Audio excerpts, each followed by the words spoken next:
Coach, congratulations on the win. It was a 2-point deficit at halftime before the 22-2 blitz by your offense in the second half. What was the message at halftime? The message was simple. We made a few adjustments. Defensively, we just played better. It wasn't our offense. Our defense contributed to our offense. The guys played really hard. It was in the gaps.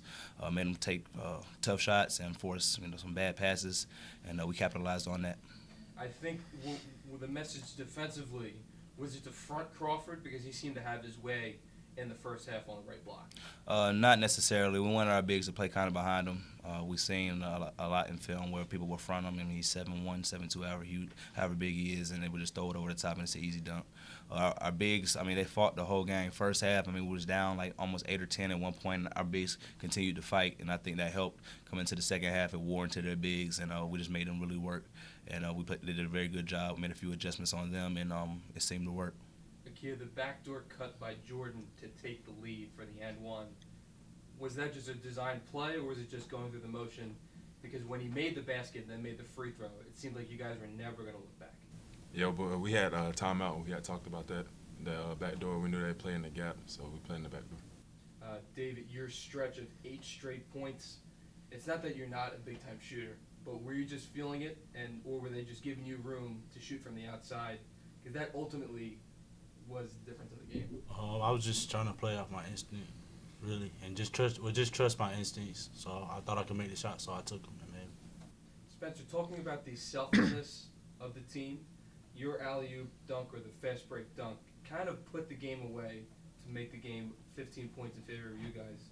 I guess talk about the selflessness of the team and just sharing the ball, being with one another. I think it's probably one of our biggest strengths. I mean, if you look at our points everybody had, no one had over 15 points. I mean, nobody had crazy games. But like you saw the other night, like Rel can go off for 33, or I mean, we got these two dudes beside us who go off every night, and we kind of just know that we have to trust one another, and we'll get results like that all the time. That run, talk about the energy, the momentum in this building. I mean, that's about as loud as I've heard this place this year.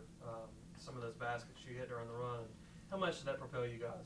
It was a great atmosphere. We usually have a great crowd for Alumni Day. We had about 50 to 60 guys come out, and then we had the community come out as well, and they had the students come out.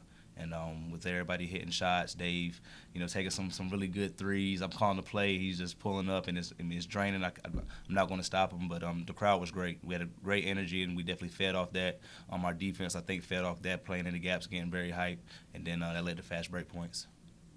Any other players want to add on that? Just the energy in the building? The energy. I just felt like the students back now, so we just ready. Just play in front of them and just give them a show, really. And how important was it in the first half to kind of hang in there, not let them get too far ahead, and then made a little bit of a mini run at the end of the half, pulling in two. But how important was that in hindsight, knowing what happened in the second half? It was very important. I mean, early in the year we played some very tough games, and we knew this was going to be a very tough game. And Augusta's a great team. They're well coached. They got a lot of weapons. But I told the guys, as usual, they persevered through those ruts, I guess you could call them. They just kept fighting. They let their defense set the tone.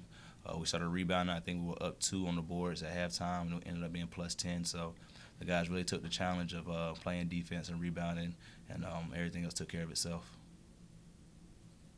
You talked about the defense, but I mean, you held them to 7 for 24 in the second half, 29%, and it was far lower than that before garbage time, if you will. They hit a few shots. So, I mean, almost a complete shutout there for a span of 10 minutes. I mean, just describe that, how efficient that was. I mean, it just shows what we're capable of. I mean, we are 10 deep. I'm looking down the bench trying to find somebody to put in to kind of subside the scoring, but everybody I put in is going to, I mean, we're going to play hard. They're not going to go in there and lack off. They play defense with high energy, and I contribute that to the depth of the team and the energy they play with. So it's all them.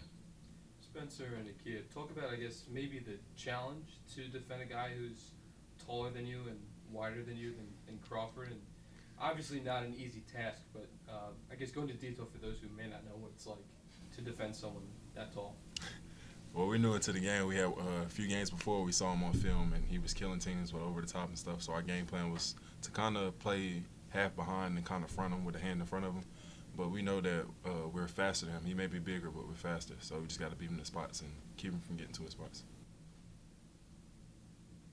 Akia, 15, 10, and 5 for you.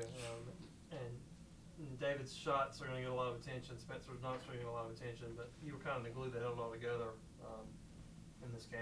And to just talk about that. I just try to do whatever I can for the team. Just play hard. I know I try to block shots, rebound. I know whoever rebounds the hardest in this game usually wins the game. So that's what I try to do. You guys have Aiken on Wednesday, and you're in second place by yourselves now in the conference. So how big was this win in that regard? We're just going to try to ride this wave. We played Lander, who was top 3 in the league. Now we play Augusta, who was number 2. And now we have Aiken up next. Just like Dave said last press conference, trying to go 2-0 this week. We accomplished that. Let's try to go ahead and go another 2-0 next week. All right. Thank you, guys. Thank you.